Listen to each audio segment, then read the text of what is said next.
just want to review where we were holding yesterday. We were in a machlokes between Rabbi Yochanan and Reish Lakish at the bottom of DAF Samach Vav and Beis. Today's DAF is Samach Zayin and Aleph. And the machlokes that Rabbi Yochanan and Reish Lakish were having is, what is the source text to teach me that when an entire tzibur, when an entire community is tameh, then the law of tumah is suspended, and the entire kahal is allowed to bring the korban Pesach in a state of tumah, not on Pesach Sheni, but rather on Pesach Rishon. In other words, the whole provision of Pesach Sheni is only for individuals, but when the entire tzibur is tameh, they can just go ahead and offer it betumah on Pesach Rishon. So where do we get this from? Where in Scripture do you see this? So this is going to be the subject of our discussion today. Rabbi Yochanan had said that it's derived from the words ish ki hiyeh tameh lanefesh, that if any person shall be tameh for a soul. And the fact that it uses ish in the singular teaches me that it's only when an individual is tameh is this remedy of Pesach Sheni available, but when the tzibur is tameh, then they just go ahead and do it betumah on Pesach Rishon. I hope that's clear, because if you don't have that clear, then you're going to be confused for about most of the daf today. Rabbi Yochanan says that it's based on ish kish kiyeh tameh. The first part of that pasuk teaches me that only when an individual is tameh is the Torah addressing the remedy of Pesach Sheni, but not when the tzibur is tameh. Reish Lakish challenges that. Reish Lakish says, by that argument, you don't necessarily see that the Torah is making a leniency for a tzibur. Maybe from that verbiage, the Torah is making a stringency for the tzibur. Instead of saying that Pesach Sheni only applies to a yachid, but a tzibur is allowed to offer it betumah on Pesach Rishon, maybe the pasuk is saying that only a yachid has the opportunity to have a makeup on Pesach Sheni, but when the entire tzibur is tameh, they can't offer it at all, neither on Pesach Rishon nor on Pesach Sheni. So Reish Lakish's argument is that you don't see what you're trying to pull out of that pasuk is not evident in that pasuk. And therefore Reish Lakish says that it's based on a different pasuk in Parshas Nasa. And he says that it's based on the pasuk which says, V'yishalachu min hamachaneh kol tsarua v'chol zav v'chol tamei lanafesh. The Torah says that you have to send out of the camp every tsarua, every person with tsaras, every zav, person who has an abnormal seminal flow, and any person who's come in contact with the dead. So Reish Lakish had said, look at the pasuk for a second. Why is it necessary if the Torah already requires sending out a person with a lower form of tumah, which is tumas meis? Then all the Torah should have to say is chol tamei lanafesh. Why does it have to include higher forms of tumah such as tsaras and zav? If I know that a tamei meis has to be sent out of the camp, then surely a mitzorah and a zav have to be sent out of the camp. Why did therefore the Torah have to write it? It wrote it to teach me that there are certain times when only a mitzorah is sent out of the camp, but not a tamei meis. There are certain times when a tamei meis will be allowed to be allowed to enter into the holiest of camps in order to do the avoda. So it's based on that pasuk that Reish Lakish says, you see, that we suspend the laws of tumah for a tzibur that is tameh for the laws of Pesach. That's Reish Lakish's source text. So remember, Rabbi Yochanan's source text is by the law of Pesach Sheni.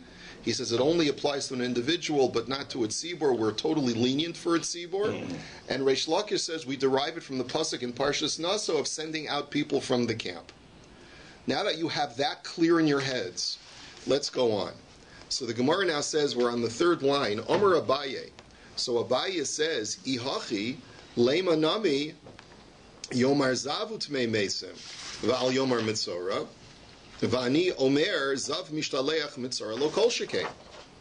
Abaye says you're sort of glossing over the fact that there are three types of tamei people that are mentioned in that pasuk in Parshas Naso. It doesn't just mention Mitzora and Tmei Meis, it mentions Mitzora, Zav, and Tmei Meis. Now, in the understanding of the Gemara at this point, the Mitzora is the highest form of tumah, the most powerful tumah. Zav is the second most potent, and Tmei Meis is the least potent of the three. So you've explained to me why the Torah has to write Tmei Meis, and you've explained to me why the Torah has to write Mitzorah. But if Zav is not as powerful of a Tumah as Mitzorah, then the Torah should have just written Tmei Meis and Zav. I would need both of those to tell me that sometimes you have a Tmei Meis that will be allowed in the camp, and when a Zav will not be allowed in the camp. And sometimes, right, but if that's the case, then let the Torah just write the words Zav and Tmei Meis, and if a Zav has to be sent out of the camp, then surely a Mitzorah has to be sent out of the camp. Why does the Torah have to write all three? Ella, yesh lecha sha'a shemitzoran mishtalchin ve'in zav utmei meisa mishtalchin ve'eze ze pesach haba betuma. So what are you going to argue? That perhaps what it means to say is that there will be a situation where the Mitzorah has to be sent out of the camp, and the rules of Pesach Sheni apply both to a person who's Tmei Meis and a person who's a Zav. Maybe that's what the Pasuk is telling me, that even if a person was a Zav, then they will not be sent out of the camp, and they're allowed to bring the Pesach Sheni. So the Gemara is, are you suggesting to me that we suspend the laws of Tumah not only for people who are Tmei Meis, but we suspend the laws of Tumah for Zavim as well? That's the Gemara's question. Can we make that inference from the fact that the Torah writes all three? The fact that the Torah didn't have to write Mitzorah and it wrote it anyway, that implies that sometimes only the Mitzorah has to be sent out, but the Zav and the Tmei Meis are allowed to remain, even though they're Tameh. Are you telling me now that a Zav, also when the majority of the Tzibur is a Zav, then they too are allowed to, we suspend the rules of Tumah for them as well? V'chi tema hachanami. Maybe you'll tell me that's taka the halacha. But wait a minute, no. V'hatanan. Pesach haba b'tumah lo yochlu mimenu zavim v'zavos nidos v'yoldos v'machlu peturin. But there's an explicit Mishnah that says that in a scenario where the entire tzibur is tameh, and we allow them to bring the korban Pesach on Pesach Rishon in a state of tumah, that's only if they only have the tumah of tumas meis. But if they have the additional tumah of zav or zava, yoledes or nida, then they're not allowed to participate in the korban Pesach. So you see that we don't suspend the tumah of zav for just because the tzibur is the majority of the tzibur is a zav. So your thesis, Reish Lakish, that the extra itemized types of Tamei people in the Pasuk are teaching me the law of we suspend the laws of Tumah for a tzibur, just doesn't pan out. Because if that were the case, then the Torah should have just only written Tmei Meis and Zav, and it didn't have to write Mitzorah. So concludes Abaye, Ela Omer Abaye La Omer Mikra Kama.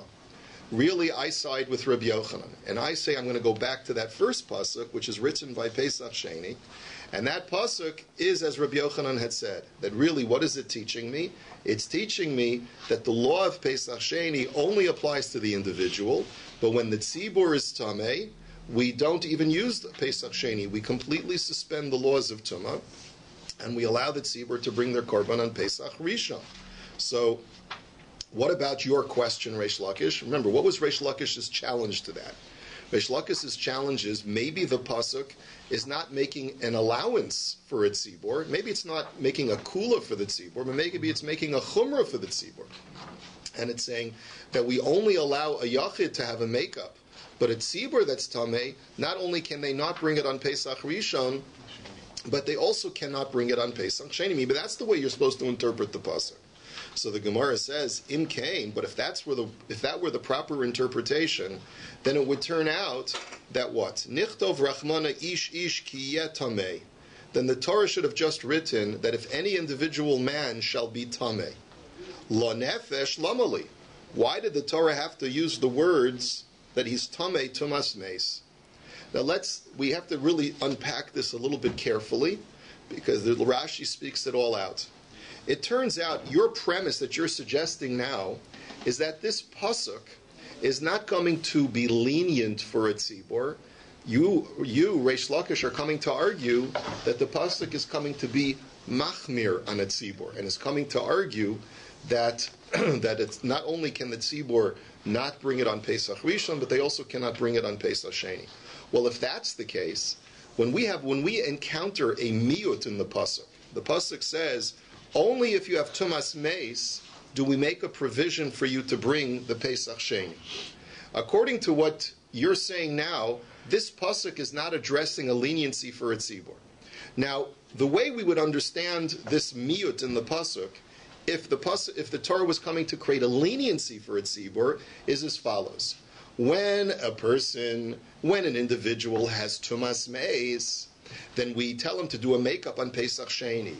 But when a tzibur has tumas meis, we go ahead and offer the Pesach on Pesach Rishon, no problem. But you're telling me now that that's not the interpretation. So why does the Torah have to make a miyut that we're only talking about tumas meis for Pesach Sheni, but we're not talking about any other tumah? Maybe you'll tell me it's because the provision of Pesach Sheni for an individual was only for someone who had tumas meis during the first Pesach, and only that person is allowed to bring a Pesach Sheni. Is that what you're going to suggest? Is that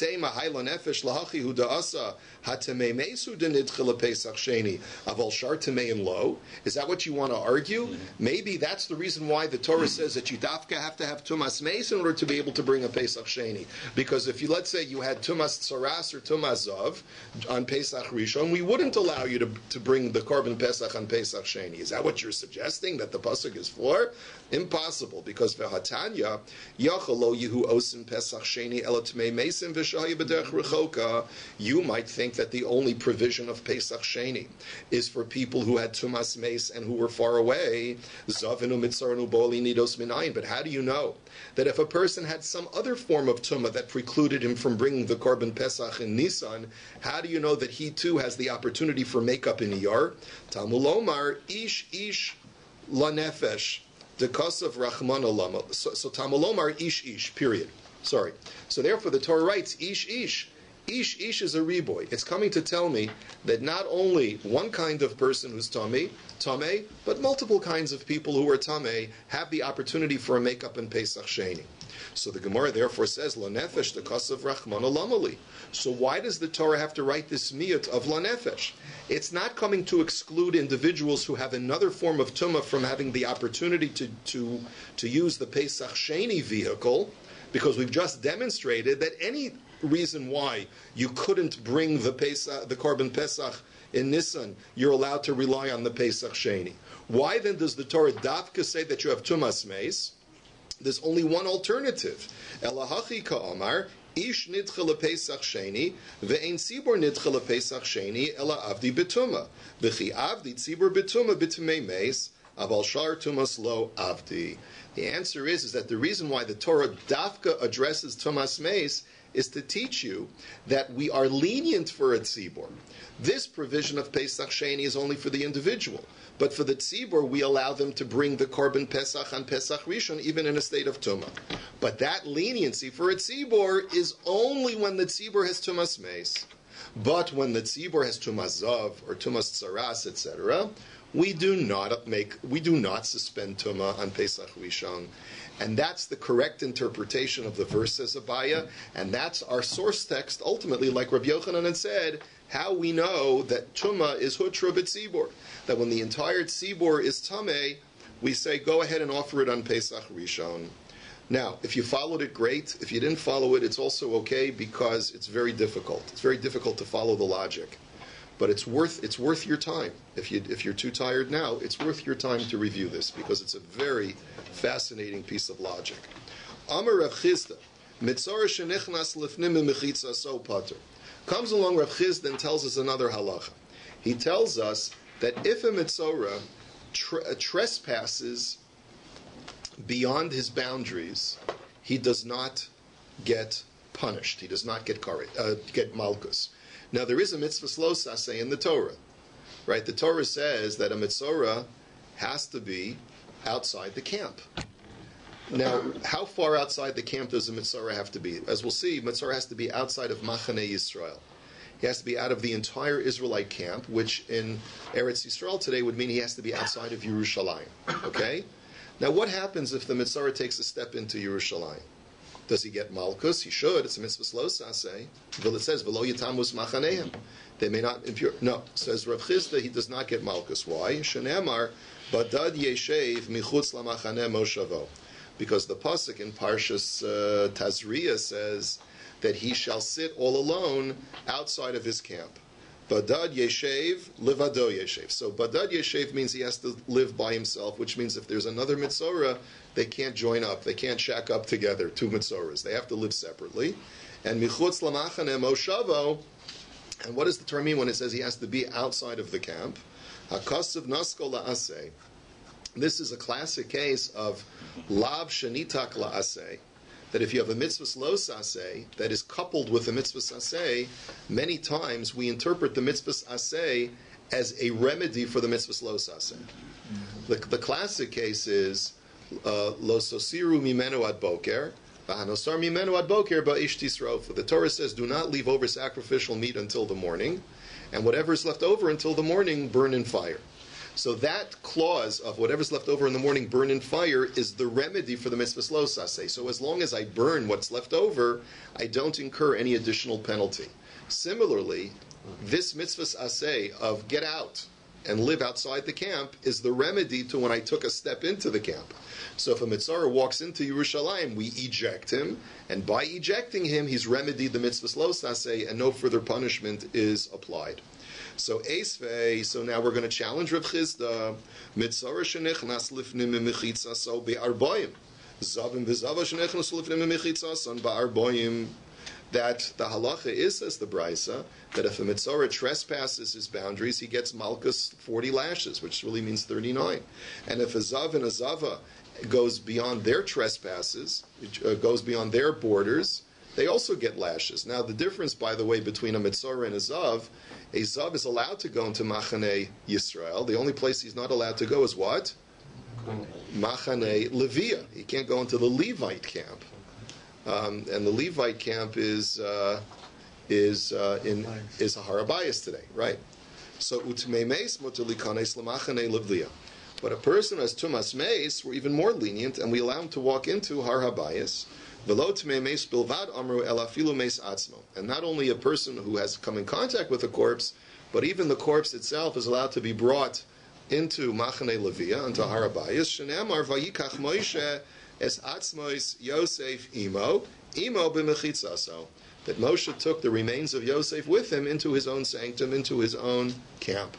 Now, by the way, this has very practical halachic applications. I gave a shir a couple months ago in the Monday night Sugya shir. We talked about, is it permitted to ascend Har Habayis today? It's a big machlokas haposkim as to whether a Jew today is allowed to ascend Har Habayis. As we'll see, a Balkeri has the same status as a Zav. Any person who has had a seminal emission, which means either he's had a nocturnal emission or he's had relations with his wife and hasn't gone to the mikveh afterwards, is called a Balkeri. A Balkeri is the same as a Zav, and just like a Zav is not allowed to enter into Machane Levia, into Har Habayis, so too a Balkeri may not. So, but there's a remedy to that. Just go to mikveh. So you'll argue, even after I go to the mikveh, I have Tumas Meis. Being a Tmei Meis does not preclude me from going into Machane Levia. It only precludes me from going into Machane Shechina, which is the temple itself. But to go, if I can ascertain that here for sure the temple did not stand, I know for a fact the archaeology and the geography and the topography all indicate that there's no possibility that the Beis HaMikdash stood here. This was part of the original Temple Mount. Then technically it is permitted for a Jew, as long as he goes to mikveh, prepares himself properly, to go to Har Habayis Bizman Hazeh. The question is, do the poskim permit it or not?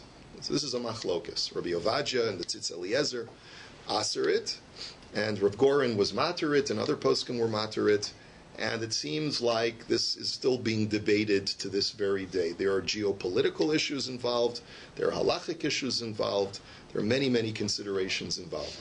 Anyway, the Gemara's question at this point is, you see you have a machlok, you see that, how can you tell me that a mitzorah who trespasses his borders doesn't get malchus? This brisa, Rav Chizda says explicitly that he does get malchus. The Gemara answers Tanoihi. It's a machlokas Tanoi. Titanya badad yeshev levado yeshev. So the brisa says that he must sit alone. That's the first part of the pasuk. Shelo yu tamein acherim yoshvim imo. That means that other people who are tamei may not reside with him. Yachol yehuzavin utmei mesim mishtalchin lemachane echas. You might think that a zav and a person who has tumas meis and a mitzorah, they all get sent to the same camp. Tamul Omar velo yitamu es machanehem. No, says the Torah, they shall not defile their camps. Camps in the plural teaches me, litein machaneh lazeh u'machaneh lazeh. This teaches me that there is a respective camp for each kind of tumah. The Metzora has one place where he has to go, the Zav has one place where he has to go outside the Machaneh Leviyah, and the Tmei Meis has a place where he has to go outside the Machaneh Shechina. That's according to Rabbi Yehuda. So what is Rabbi Yehuda? You see from Rabbi Yehuda that he uses the pasuk of Badad Yeshev not to teach me anything else other than there are different camps for different kinds of tumah. And Reb Shimon Omer Einot Tzarich. Reb Shimon says, you don't need the pasuk of Badad Yeshev Michutz LaMachaneh Ohalo V'lo Yatamus Machanehem to teach me that there are different camps for the Metzora, the Zav, and the Tmei Meis, because Harehu Omer, because we have already in the pasuk Vishalchu Min HaMachaneh Kol Tzarud V'Chol Zav V'Chol Tamei LaNafesh. Why does the Torah have to specify all the different kinds of Tameim? Yomar Tamei E Meis, Val Yomar Tamei Zav. Vani Omer Tamei Meis Mishtalchin Zav and Lo Kol Shekain.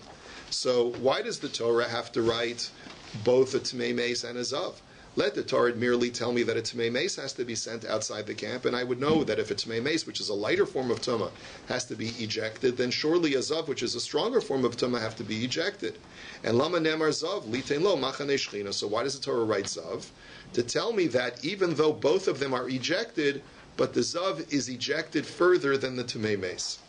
And V'yomar Zav al Yomar Mitzara, Vani Omer Zav Mishtalchin Mitzara Lo Kol Shekain. And furthermore, once the Torah is written Tmei Meis and Zav, why does it have to write Mitzara? If I know that a Zav has to be ejected, then surely a Mitzara has to be ejected. So Lama Nemar Mitzara, Litein Lo Machaneh Shlishis.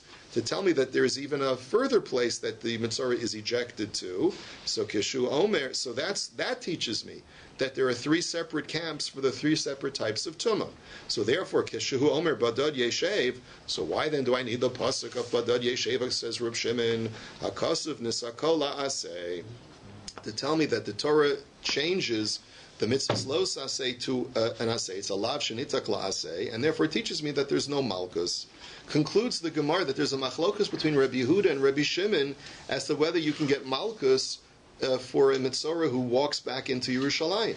According to Rabbi Yehuda, he uses the pasuk of Badad Yeshev not to tell me that it's a lav shenitak la aseh. He uses it to tell me there are different camps. So according to him, a Metzora who walks into Yerushalayim will get malchus. But according to Reb Shimon, he says, no, I use the pasuk to tell me that it's a lav shenitak laseh. He will hold that the Metzora does not get malchus. So that's the machlokus. And clearly then Reb Chizda is siding with Reb Shimon and not Rabbi Yehuda. Now the Gemara says at this point, my chumra de zav mitmei meis. Why did you take it as a given that the zav's kind of tumah is a more stringent or more powerful tumah than the tumah of tmei meis? Where did you get this from? Answers the Gemara like we spoke at yesterday briefly, Shekain Tumah Yotza Alav Migufa. The answer is because the Tumah of a Zav issues from his body, whereas the Tumah of a Tmei Meis comes from an external source. So therefore, a Tumah that issues from your own body is a stronger, more potent form of Tumah. But the Gemara says, Adarabba, Tmei Meis Chamor Shekain Ton Hazosh Lishi Ushvi. But I'll argue just the opposite, that a Tmei Meis is a more powerful form of Tumah, because it's the only kind of tumah that needs this type of remedy of the paraduma for 7 days. On the third and seventh day, it's got to be sprinkled with the ashes of the par. What a zav doesn't have to have that, so maybe tmei meis is more potent than a zav. So Omar Kra Tamei v'chol Tamei l'rabos Tamei Sheretz v'zav Chamor mitamei Sheretz. So the Gemara says you're right. It is altogether possible that the zav is not more chamor than Tmei Meis. However, when the Torah talks about sending out the person who's Tmei Meis, it doesn't just say Tamei Lanafesh. It says V'chol Tamei Lanafesh, that all who are Tamei Lanafesh. And we learn that the word V'chol in that pasuk is coming to add not only a Tmei Meis, but also a person who had come in contact with another source of Tumah that is external, and that is a Sheretz. So therefore, not only do you have to be ejected from the camp if you are Tmei Meis, but you also have to be ejected from the camp if you are Tmei Sheretz, if you came in contact with a Sheretz. So the Gemara says, now that I know that the pasuk is addressing a Tmei Sheretz as well as a Tmei Meis, I can certainly show you that a Zav is more Chamer than a Tmei Sheretz. So why then did the Torah have to write Zav if it already has sheretz in it? And that therefore is my indication. And that's what the Brisa means when it says that a Zav is more chamor. So the Gemara says, Umay chumrei kida amran. So what is the potency, what is the greater chumrah of Zav than by a sheretz? Because why? Because a Zav's tumah issues from his body and a sheretz comes from an external source. Adarabba, sheretz chamor shekain mitame ba'ones. But maybe I'll argue just the opposite. Maybe a tumah tamei sheretz is more chamor because someone who comes in contact with a sheretz, even if it's unintentional contact with a sheretz, he's automatically tamei. Whereas when a Zav has an emission, if it's completely accidental, let's say he goes through some physical trauma, like he falls from a high place, and as a result of having impact on the ground, he has a seminal flow, that's a ziva flow. So there the halacha is that he does not tamei, because it happened through trauma. It didn't happen through in just a normal course of events. And maybe therefore, tamei sheretz is more chamer than tumah zav. The Gemara answers, Amri, ki haigavna zav nami temuye mitame ba'ones kida Rav Huna, da'amar Rav Huna, re'ir rishana shel zav mitama ba'ones. Answers the Gemara, you're right that in order to establish a person as a multiple zav violator, meaning that he has multiple flows, every flow after the first flow cannot be ba'ones, cannot be through some kind of physical trauma. However, when it comes to the first Re'iyah of the Zav, the first issue of the Zav, even if the flow comes as a result of trauma, that still establishes him as a Zav Katan, as a minor Zav, to make him that with that to attach that initial tumah to him, and therefore there is no chumrah that sheretz has over Zav, and therefore once the Torah addresses sheretz, we know that Zav is more chamer than sheretz. So now the Gemara says, okay, fine. Now let me ask you the next question. My chumrei de mitzora mizav. What's the stringency or the greater power of tumas mitzora over tumas zav? That the Brisa had made that assumption as well. Answers the Gemara, shekain ton prio frima va'asr b'tash mishamita.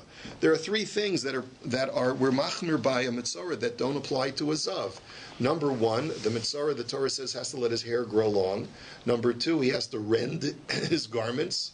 And number three, he's not allowed to engage in marital intimacy. None of those things are true by a Zav. And that shows you that the Mitzorah is more chamer dikatuma than a Zav. But Adarabba Zav chamor shekain mitame mishkav umoshav umitame klicheres beheset. There's a question about the girsa here, but we're going to learn like Rashi, who has these words in. Maybe I'll tell you, says the Gemara, that a Zav is more chamer than a Mitzorah. Why? Because a Zav has these chumras. Number one, if he sits or lies on something, even without coming in direct physical contact with that kli, he makes the kli a high level of tumah. And number two, if he handles a kli by shaking it or moving it without touching it directly, he renders it a high level of tumah. None of that is true by a mitzorah. So Omar Kra Zav v'chol Zav l'rabos balkeri u'mitzorah chomer mi balkeri. So the Gemara says, you're right. There really is no greater chumrah of a mitzorah over a zav, because a zav has certain chumras and a mitzorah has certain chumras. However, when the Torah talks about a zav, it says not vizav, it says v'chol zav. So once again, we have an extra word kol. What does that extra word kol teach me? That not only is a zav must be ejected, but also a balkeri, a person with a normal seminal flow, also has to be ejected from the camp. And there, for sure, there is no stringency that exists by a balkeri over a mitzorah. A mitzorah is surely a more potent tumah than a balkeri. The Gemara says, "Umay chumra kida amran." So, what is the chumra of a mitzorah over a balkeri? Like we said, that mitzorah requires growing his hair long, tearing his garments, asr b'tash mishamita, and that doesn't apply to a balkeri. So the Gemara says, but wait a minute, adarabba balkeri chamer shekain mitame b'mashu. But one second, there is a certain stringency that a balkeri has over a mitzorah. You know what that is? The issue that comes from a balkeri doesn't have to have a requisite size. Even the tiniest flow that comes out of his body renders him tamei. Whereas by a mitzorah, there has to be the size of a gris, the size of a barley kernel of leprous flesh, in order to render him into a mitzora. So maybe that's the chumrah that a balkari has over a mitzora. You can't say that a mitzora is more chumrah than balkari. The Gemara answers, Savarlo keRebbi Nasan, Detani Reb Nasan, Omer Mishum Rabbi Yishmael, Zav Tzarech Kachasimas Piha Ama, V'lo Hodu Lo Chachamim.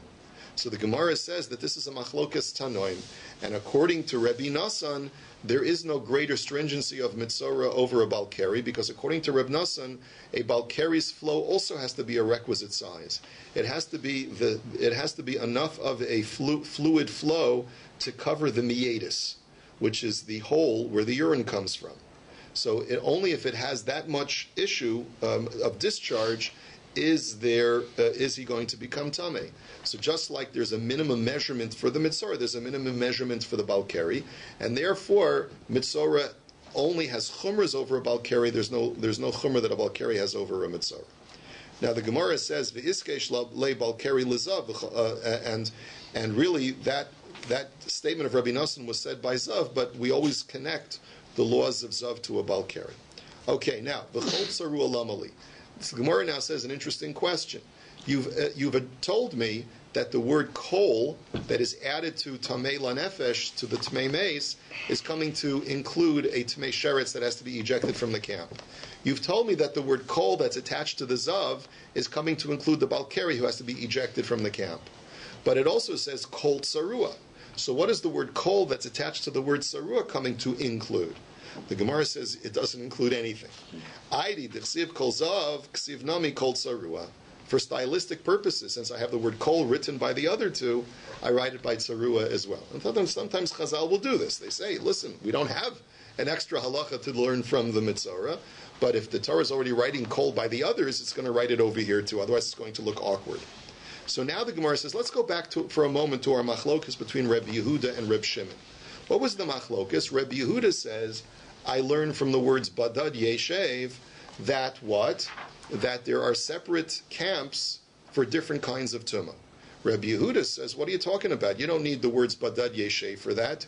You learn that out from the fact that the Torah explicates the different forms of tumah. Why did it have to specify sarua, zav, and tmei nefesh?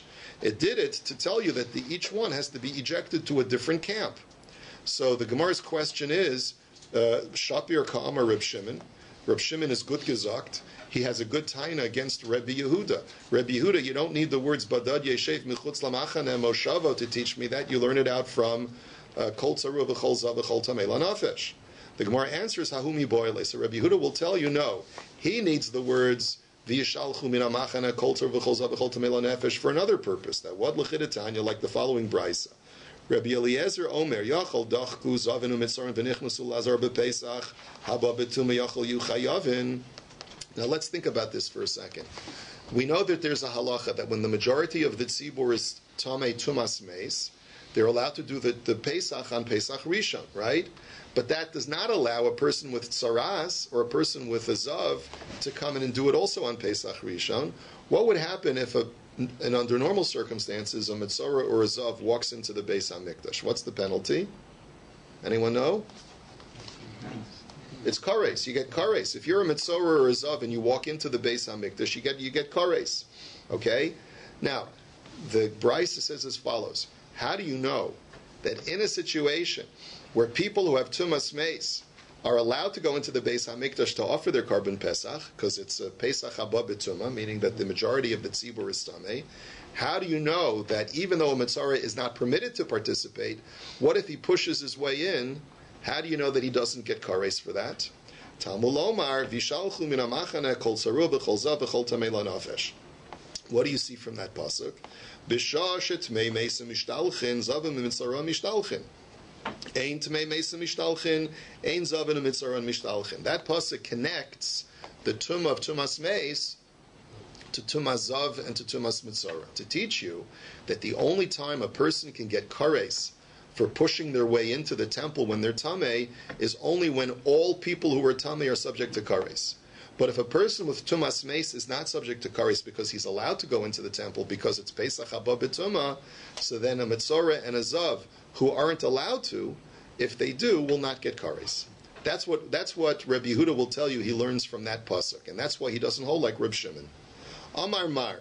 So now let's go back to that previous statement of what the word kol is coming to teach. The chol zav l'rabos balkeri.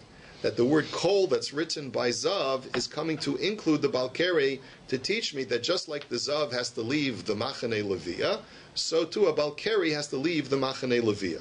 This supports Rabbi Yochanan. The Amar Rabbi Yochanan mechilos lo niskadshu ubalkeri mishtale chutz l'shtei machanos. Now Rashi just points out that these two halachas really are not connected to each other logically, but Rabbi Yochanan had learned it from his Rebbe, these two halachas in tandem, so whenever he gave shir, he taught the two halachas in tandem as well. Not because they are halachically or rationally connected, but rather because this is the way he received the Masorah from his Rebbe. So what was the first halacha? The first halacha is that the subterraneous caverns underneath the temple were never sanctified, and therefore, even if you're tummy, you're allowed to walk into them. Which is why we, even today, go under the temple tunnels, because there's no kedusha. The second halacha that Rabbi Yochanan taught is that a balkeri has to be ejected out of the two camps, the Machane Shechin and the Machane Levia, just like a zav. So Meisvei, now the Gemara says, let's challenge that. Balkeri kimaga sheretz. The Brisa says that a balkeri is just like a person with tumah sheretz. Now, a person with tumah sheretz is not ejected out of Machane Levia. So the Gemara says, how can you tell me that a balkeri is just like a tumah sheretz? My lav l'machanosam. Doesn't that imply that they're the same as far as their camps, and that just like a tumah sheretz is not ejected from the Machane Levia, so too a balkeri is not ejected from the Machane Levia, and it's a kasha to what we just said. Lo l'tumasam. No, says the Gemara, it's coming to tell you about the nature of their tumah. That just like a tumah sheretz is only tameh for one day, and in the evening he can be tahor, so too a balkeri is only tameh for one day, in the evening he can be tahor. L'tumasam. So the Gemara says, how can you say that? Hai tumas erev ksiv bei, v'hai tumas erev ksiv bei. The pasuk in the Torah explicitly states that. Why do you need a brisa to tell me? Someone please stop shaking the table because we got the camera here. Why does the pasuk have to tell me that the law of the duration of their tumah is the same when the pasuk itself says that? There's no rhyme or reason why the brisa would have to say something that's explicit already in the pasuk. So elalav l'machanosam. So it must be to tell me that a balkeri is not ejected out of the Machane Levia, just like a tumah sheretz is not ejected out of Machane Levia. So it's a kasha on what we just said. So the Gemara says, lo la'olam l'tumasam. Really, it's coming to tell you that they both share the same characteristics of tumah. It's got nothing to do with how far they are ejected. B'hakamash malan de balkeri kemaga sheretz, mamaga sheretz mitame ba'ones. Af balkeri mitami ba'ones. And therefore, what is it coming to teach you? That they share the same characteristic of just like a person who comes in contact with the sheretz inadvertently and by accident will be tameh, so too a person who has a normal seminal emission will become tameh even if it was inadvertent, like a nocturnal emission. Right? Both, and that's what the Bryce is coming to teach. It's got nothing to do with with which camp you are ejected from. So the Gemara says, Meisvei, I'm going to challenge that, because the next part of that brisa says as follows: Bo'el nida kitmei meis. It says that if a person has intimacy with a nida, he becomes. The Torah says he becomes tummy. So the brisa says that his tumah is just like the tumah of a tmei meis. Lamai. What is the point, or vis-a-vis what are they identical? It can't mean to tell me that they both are tamei for 7 days, because that's explicitly written in the Torah for each one respectively. It says in the Torah that if a person is intimate with a nida, he's tamei for 7 days, and it also tells me that if a person is tamei meis, he's tamei for 7 days. So why does the Bryce have to connect that? So elalav l'machanosam. So it must mean to tell me that just like a person who has tumas meis is only ejected out of the machane shechina, so too if a person is intimate with a nida, he's only ejected from the machane shechina. Now my thinking is he can't be a balkeri here. In other words, he can't have ejaculated, because if he did, then he would be kicked out of the machane levi as well. So we must be talking about a person who had intimacy but did not consummate. So the Gemara says, "Umidasei v'lamachanosam havi reishanami lamachanosam." And the fact is, says the Gemara, if the second part of this brisa is talking about how far you are ejected, or in other words, into which camp you are ejected to. So then the first part, which compares to Mesheretz, to a Balkari, must also be talking about which camp you are ejected to. So the Gemara says, again, we have a kasha. It seems from this brisa that a Balkari is not ejected out of the Machane Levia. So the Gemara says, no. Midi irya hakadisa hakadisa. What kind of comparison are you making? Just because the second part of the brisa is making an analogy vis-a-vis the camp that you're ejected to, doesn't mean the first part of the brisa must also perforce be talking about which camp you go to. The brisa is making comparisons between one kind of tumah and another kind of tumah for a number of different applications. The first part of the brisa could have been talking about the application of ones, right? Can you become tamei ba'ones or not? And the second part of the brisa was talking about making an analogy as far as your machanos, as far as which camp you get ejected to. But just because the seif is talking about machanos doesn't mean that the reish is talking about machanos as well. And we're going to hold it here for today. We'll continue this discussion. It will be a little